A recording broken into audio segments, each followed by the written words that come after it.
Pahlawan tanah patriot tidak tercatat dan terlupakan. Apyau oleh Komarudin Rahmat. Apyau lahir tahun 1916 di salah satu desa di Kabupaten Taifu, Provinsi Kwantung, Republik Rakyat Tiongkok, RRT atau RRC sekarang. Nama lahirnya adalah Ho Wun Piao Se. Hari-hari dipanggil Apyau dan di masa perjuangan dipanggil Sidul. Dul dalam panggilan Betawi adalah panggilan akrab buat bocah yang disayang. Dan orang-orang di ruang lingkup pergaulannya ketika itu memanggilnya Sidul.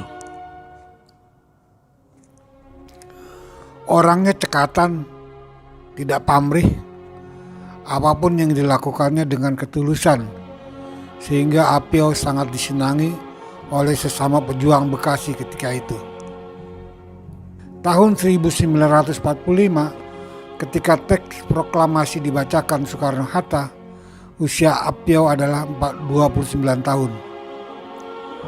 Saat itu, Apyau adalah pedagang es balokan yang dibelinya dari Petojo Jakarta dan dijualnya di kawasan Bekasi dan Kerawang. Tentu saja dagangannya itu laku luar biasa, karena ketika itu belum ada kulkas di mana setiap orang tua, muda, dan anak-anak membutuhkan es, termasuk tukang ikan yang membutuhkan es untuk membukukan ikannya agar tidak cepat bontok atau layu. Sejarah hidup Apyau cukup berliku. Ketika umur 13 tahun, dia sudah yatim piatu dan hidupnya penuh penderitaan karena hidup sebatang kara. Ketika orang-orang di kampungnya di sekitar tahun 1930, yaitu di Taifu, Tiongkok, banyak ketika itu penduduk Tiongkok yang berhijrah ke Batavia karena kemiskinannya. Kebetulan pada waktu itu adalah terjadinya resesi dunia. Tanpa sengaja, Apyau yang ketika itu sedang tidak terpikirkan untuk ikut hijrah, tapi ketika dia sedang asik menyaksikan orang-orang yang hendak naik perahu besar, tiba-tiba tangannya ditarik untuk ikut naik perahu oleh salah seorang kerabat di kampungnya. Maka jadilah Apyau sebagai salah satu rombongan dalam perahu besar itu. Di Batavia, Apyau tinggal di Meester Cornelis atau Pasar Jatinegara sekarang, bersama kerabat yang mengajaknya dari Taifu itu. Tapi sebagai anak yang sudah terbiasa mandiri, Apyau tidak betah dengan kehidupan yang penuh aturan keluarga.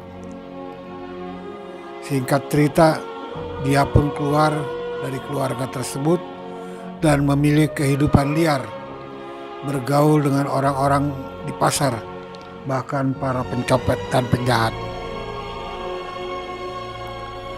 Sampai akhirnya Apyau menemukan jalan menjadi pedagang es balokan yang telah diceritakan di atas.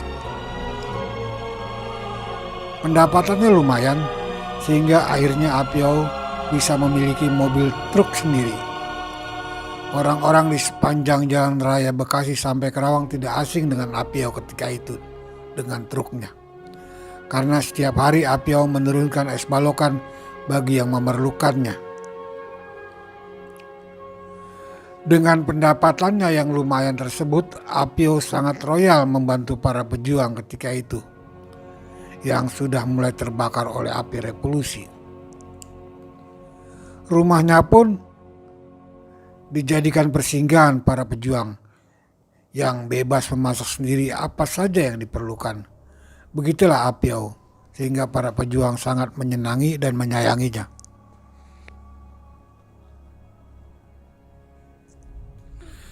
Pada suatu waktu di tahun 1947, ketika TKR atau TNI membentuk milisi rakyat atau laskar bentukan TNI, maka Apio ikut serta di bawah Kompi Mayor Oking dengan diberi kepangkatan Sersan II.